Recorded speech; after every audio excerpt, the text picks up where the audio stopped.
when we were hanging out and talking dude, we would hang out all the time. Religion never came up. Yeah. When and how, because religion was in your life. Sure.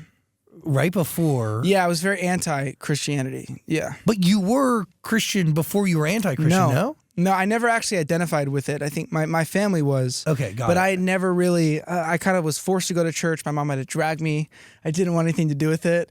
So I don't know that I ever would say that I believe that for myself. It was more like my family did it and I just didn't really want to hear it. So yeah, I think I know where you're going, but go ahead. Understood, but when does it come back? Yes. So how much time do you have? Because it's pretty nuts, to be honest. I feel like it was a slow leela.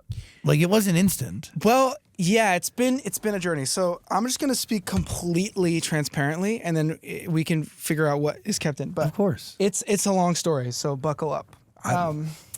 But basically, yeah, everyone locked in. Your arms and hands and legs in the vehicle at all times. But that's what. But yeah, look, the first thing I'll say about it is the very fact that I am here before you, talking about Jesus and believe in Jesus.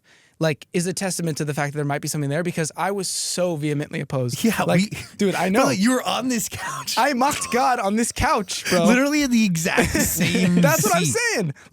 For me to be the person here talking about Jesus, I was I'm the last person I would expect. So that's already just insane. And a lot of people think that I was brainwashed. They think that I went to some service and I was convinced. And that I've lost my mind. And it doesn't help that I've kind of gone off grid for a little bit and kind of been in the dark, just healing and going through a lot of different stuff, because people will kind of fill in the gaps and they think, oh, they must have converted him, or they must have brainwashed him. They must have. I got to say also, you were on a healing journey even when we met. Yes. Right? You were seeking healing, 100%. Treatments in a bunch of different ways. Yes. Dude, rightfully so. Yeah. You know? Well, so this is the other thing that's crazy. And then I'll get into the story of how I got here. But I spent my entire life seeking truth, trying to find peace, knowing that peace is out there, but not feeling it inside of myself, wanting to find love, trying to understand the mysteries of the universe, right? Very spiritual, always seeking, always reading. And most of the people in my life were pretty supportive of that path until I actually found the peace I was looking for in Jesus. Then I was crazy. And then it was oh, okay, no, he's lost his mind. And it's ironic because I'm I get it. Because if you were to come to me 2 years ago and say, hey man, that peace you're looking for is actually found in Jesus, I'd be you're insane, you're wrong, get out of here. My dad would always try to call me and try to tell me, and I'd be I don't want to hear it, Dad. I just didn't want to hear it. And now I'm I'm so thankful. So anyways, all that to be said, yes, I've been on a spiritual journey. Basically, I don't know what I can say, but I think I'm just going to do it, because why not? Why am I here if we're not going to be vulnerable and honest? So thank you. I struggled a lot with addiction, and there were a lot of different paths that I took. I would do, again, I'm just going to say it, but I would do magic mushrooms. I would frequently go to the beach and try to have these experiences and try to understand the truths of the world. I started doing some deeper plant medicines. One of them being ayahuasca. Yeah, dude. As you might be familiar with. Dude, I remember you wanted me to go with you. I know, and I'm so glad you didn't, and I'll explain why. So, I never told you about this. I don't think so. Bro, I'm so glad you didn't go. So, I've done a few of these things at this point, probably 25. I was really on the path to learning. Not ayahuasca, but just other things. Yeah. So I did ayahuasca one time, and you're asleep the whole time, right? And you're going, and I by the way, I do not endorse this at all. I am vehemently opposed to this. Please do not take this and think I should try it. I'm actually begging you, anyone listening to this, please look into it. Do not do it. And I'll explain why. So, second time I did it, normally you're asleep, but this time I woke up. This is going to get real. So, and I'm fine with being labeled as an insane person, because even I was in denial of this for a while. And I've done enough of these to know I was not hallucinating. I wake up. Immediately I felt naked. And by naked, I mean spiritually naked, where there was no filter, no veil. And I realized the ugliness that is in me. And I saw it in everyone else in the room too. I could see right through them.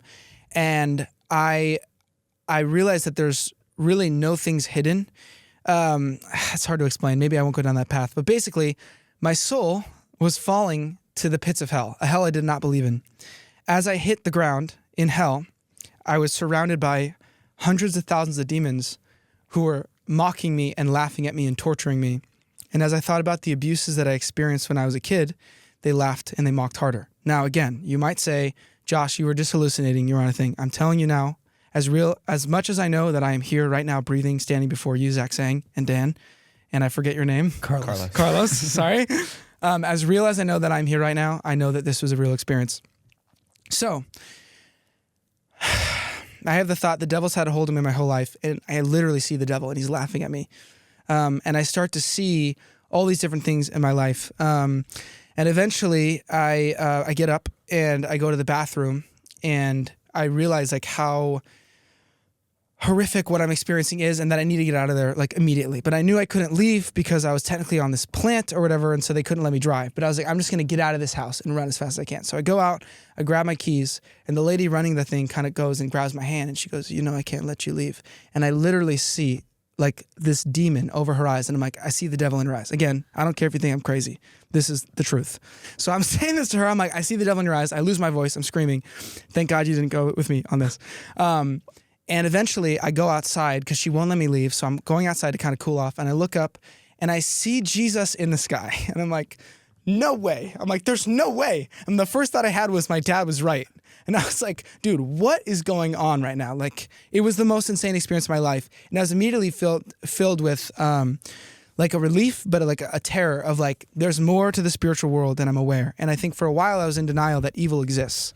And I was always on the path of like, it's all love, but evil is real. So that happens. Eventually I come down from all that, and I'm just like shaken to my core. The next 6 months were the worst 6 months of my entire life, where I was so confused, bro. I would try to read my Bible, and I felt like I was suffocating, and so I'd smoke weed and I'd go on a walk, and then I'd feel like I was dying, so I'd go in and I'd try to understand, and I was just so confused based on what I experienced, and I had no peace at all. After that, the addictions started getting bigger and worse, and eventually I was just like completely lost. So anyways, the drug addiction was horrific and just kept getting worse. And then one day I woke up and I sat up to meditate. And I remember having the thought, maybe this time I will experience enlightenment. And I sit up, and immediately I felt the Holy Spirit, which I'd never felt before, come upon me. And I just knew in that moment that I needed Jesus. And I can't explain it to you because it's so bizarre to explain, but just this light turned on. And I got on my knees and I called my dad and I said, can you help me accept Jesus? And he was like, what? And I was like, I know this is insane, but can you help me accept Jesus? So he praised me through a prayer of repentance.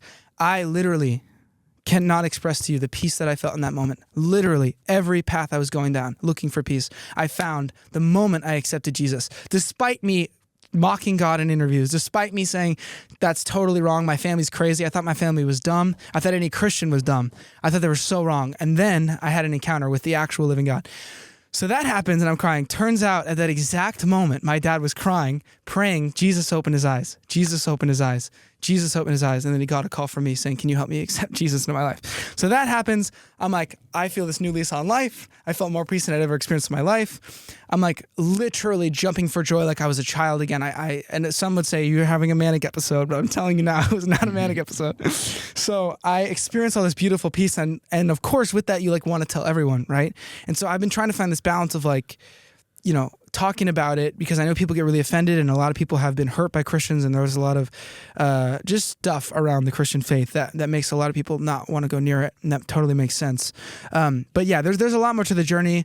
There was times when I was seriously doubting my faith and I walked away entirely, and I was even worse off than before. And then I had an encounter where Jesus once came from the sky and stood over me. And he was the strongest being ever. And literally my soul like leapt out of my body. And I'm like face to face with Jesus. And then he leaves. And I go inside my house and I'm like, okay, God, like, because I believed in God, right? I just wasn't sure about Jesus. Again, I know I'm rambling, but this is, yeah. So I'm like, God, if Jesus really is, or I said, give me a sign when I tell the truth. So I type out, Jesus is the way, and nothing happens. And then I type out, Jesus is the only way, and the light turned on in my living room. And I was like, that is insane. Like crazy coincidence. Again, I'm not basing my whole faith off of this, but it's just a wild thing. So then later, I'm at a church service and I'm in the back and I'm still not sure. Like I'm questioning it. I knew I've had these encounters, but I was just like, it just doesn't make sense to me. I can't understand it. And so I go to the front for prayer and I'm on my knees and everyone else is busy praying for other people. And I just said, God, if Jesus really is your son, like if Jesus truly is the way, the truth, and the life, send someone to put their hand on my back and I will proclaim it from the rooftops for the rest of my life. 5 seconds later, Rita, who I'd never met before, puts her hand on my back and says, God put it on my heart to pray for you. And she said that she specifically heard God say to put her hand on my back, which I had specifically prayed for. So now I'm sobbing. I have this crazy, beautiful encounter with the love of God. And I've been pretty outspoken about that since then. And again, like I know how crazy it sounds, and I know that I would have laughed at myself and I would have probably unfollowed myself at the time because it's just, it sounds so far-fetched and so out there. But all I can know is before I found Jesus, I was miserable. And I was also trying to tell people how to find peace and joy and love when I myself had none of those things in my life. Like I look back at the interview from 2021 and like, sure, there's maybe a little bit of wisdom there, but like I was hurting myself. I was so depressed, so miserable, so suicidal, so like all these horrible things. And now it's like I found this love and this peace in Jesus. And like, I just want to tell everyone that I see, but a lot of people get offended by it. And so that's where I'm trying to find the balance of like telling people in love that there is an answer to what you're looking for. And again, you can tell me I'm wrong and you can be offended by that. And like, I understand that I want to be respectful of other people's faiths and their walks. But all I know is I walked down every single path and it was a dead end. The thing that I say is, again, being raised Christian, I say that I went to the ends of the earth to find the hidden treasure, and it was buried in my backyard the whole time.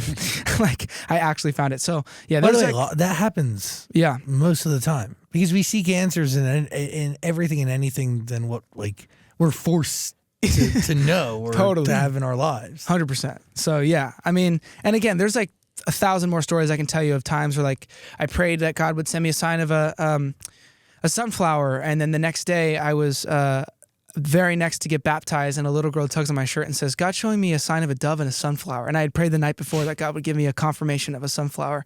Just like crazy things of like prayers answered in just these beautiful ways. And yeah. So anyways, that's kind of my journey. I'm definitely leaving out bits and pieces because it's been a long time coming, but yeah. By the way, I had no idea. I had no idea that one Sherman Oaks shaman trip that I didn't go on would lead you. I know. And I did, by the way, this is the first time I've heard about it. Yeah, I know. It's crazy because that's like, what are you going to tell people, No, but I was just worried about you after that. Yeah, as you should have been, to be honest. Deeply, genuinely worried about you. Yeah. Well, and your mom was like, don't go, right? Yeah, my mom was like, you shouldn't go. She's of faith, right? Or no? Yes, very much of faith. Yeah. Totally. I mean, dude, I grew up around faith. Yeah. I mean, can I just ask like the hard question that I think weighs on a lot of people's minds and hearts, which is, dude, Christianity in a lot of cases is synonymous with homophobia, right? And I do think that is something that people not worry about. I mean, dude, they take into consideration when they're meeting somebody who is so vocal about their faith. Mm-hmm. Do you get what I'm saying? 100%. And I think, dude, it's heartbreaking. It's a huge community that it deserves love, respect, and that to be unwavering. 1,000%. No, I'm very glad you brought that up because it breaks my heart to see how people think. Like there was a certain time where people were like, I don't know if I can come to a show anymore. I don't know if I'm like welcome. And I'm like, bro, like that couldn't be further from the truth. And I understand there's like a stigma, and I know there's a lot of stuff around that topic, but what's also very true is Jesus says, they will know you are my disciples by how you love one another. Jesus commands us to love above all. And I think that people try to tell other people what to do, probably out of trying to, in their mind, to help them, but without the love, and they're not doing it in a loving way, and it leads people away. And having gone so far from the Christian faith and coming back to it, I look and I see all these things where I'm like, yo, like no wonder I didn't want to be around Christians because I didn't feel loved by them. And that's a shame because you claim to know the God of love, you claim to walk in love, and yet you're withholding love from people who share a different belief than you or who are doing a different lifestyle than maybe you're doing. And I don't know. I think it's heartbreaking, and I think it's not what Jesus wants at all. That is not the way of Jesus. Jesus calls us to love each other and to be long suffering and be faithful to each other. And so, anyways, I don't know what else to say on that, but yeah, it's upsetting. Is any of this referenced in your music? How so? Does religion play a part in anything that comes out in lyrics, whether it be consciously or subconsciously? Yeah, I mean, I think, or maybe it changes your overall perspective that leads to some of the songs. Yeah, I think, for example, with Little Rita, you know, I wrote that for Rita, but sometimes I listen to that song and I feel like it's God singing it to me, you know, like I'm always with you, you know, like I love you and stuff. And so I think there's definitely themes in that. And then also like even biting my tongue, like, you know, in James in the Bible, it says the power of life and death are in the tongue. And I think that's very true that, you know, our tongues are very powerful and it's like a sword that you have to yield, you know? And so in a way there's a theme there, but it wasn't intentional. Again, I wrote that song 4 years ago, but I look back now and I'm like, wow, that is kind of a godly sort of thing of like wanting to bite your tongue so you don't hurt somebody, you know? So yes, definitely there's different ways. I mean, like I put out a song, Just Love, like last September, which was definitely more like inspired by like a lot of my revelations of God's love. But yeah, I'd say art, it doesn't need to be like Christian art or whatever. It can just be art and it's naturally going to, you know, reflect maybe some of the things in my spiritual path, you know? Yeah, because it's a part of your life. Totally. Do you ever think about where you'd be if you didn't find Jesus and God? I would be dead. I'm Really? telling the truth. I was on a path of destruction, dude. I was literally, it is only by the grace of God that I stand before you today. The rate at which I was doing the things I was doing and the way in which I was spiraling in just a deep well of pain, it should have killed me in so many different ways. And so, yeah, I can't even imagine that. And I think God really made himself known to me in my life at the exact right time. And that's again where when I don't feel the peace of God, bro, it's like literally like I'm not breathing air. And it's like, that's why like just all that I want for everyone in this room, for everyone listening, is to experience the peace and the love of God, because we're designed for the love of God. And like, that is my prayer, because I didn't have it for so long. And it was like The Walking Dead. Like it was like my soul was dead. And so anyways, to answer your question, I have no idea where I'd be. But that's why I have such this fire in my heart to like tell people about it. And again, people don't want to hear it. And that's like, you know, that's okay, because I didn't either. But I'm glad now that people told me before, because now that I've experienced the peace of God, I'm like, I can't imagine my life without it, you know? So I felt your pain back then. yeah. And I feel your pain now talking about it. And I genuinely I feel a sense of relief that you're not crazy. No, that you found exactly what you needed. Yes. To shine as bright as you potentially can shine. Because your potential is fucking boundless. Yeah. So dude, as a friend, that's all you want for someone that you care about. Yeah, and the thing too about the spiritual realm, like, you know, when you open yourself up to it, it means the good and the bad. 100%. Boy, did I open myself up to the bad. Woo! But yeah. Are you grateful for that trip ultimately? In a way, yeah. I mean, it gave me a lot of perspective, that's for sure. I mean, to be able to see what I saw, oof, man, like the spiritual mysteries, dude, are just, it is mind-blowing. But it was probably the most traumatic experience of my life, I will say. So there's that. But and I've been through a lot of trauma.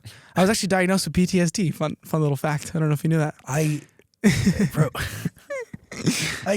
we used to like, yeah, you'd like tap yourself to calm down. That's the whole therapy. I do it too. Oh, nice. But it's all connected to things that trigger you. Totally, yeah. Yeah. Dude, I actually learned a new thing, if you want to know it. Yeah, go. So you know the vagus nerve? No. I'm always learning new stuff. So the vagus nerve is your stress. It's like the longest nerve in your body, and it's like an indicator of basically whether or not you're in fight or flight. And so you can signal it by doing 4 seconds of breathing in through your nose, and then you do chin to chest for 4 seconds, and then you breathe out for 4 seconds. And what it does is you do that a few times, it signals to your vagus nerve that you're safe, and it puts your body out of fight or flight. There have been times where I could not fall asleep, and I did that and I fell asleep within a minute, like literally. Really? And so anytime I'm in fight or flight, I will just do that exercise 4 seconds in through the nose, chin to chest for 4, and then exhale for 4 seconds. It'll change your life. But anyways, yeah, I'm always looking for different practical ways, of course, to like stay grounded. I still do Wim Hof, the breathing. I don't know if you ever do that.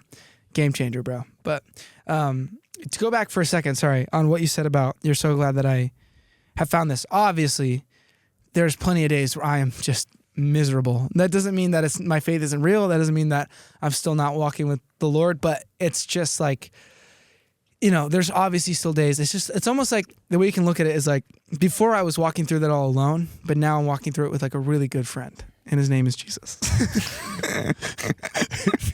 I'm not gonna lie, it felt like an ad. It is. This is an ad. God? 1-800-TRUTH. No, I'm just kidding. No, anyways, yeah, maybe that was cheesy, but it's true though. Like it's so it's just a crazy different thing, because another thing I think that's different about the walk with God and Jesus that's different than like what I used to believe of, like more of like this sort of neutral energy, like God is this passive sort of being. I think the difference now is God is personal. Like God is a person.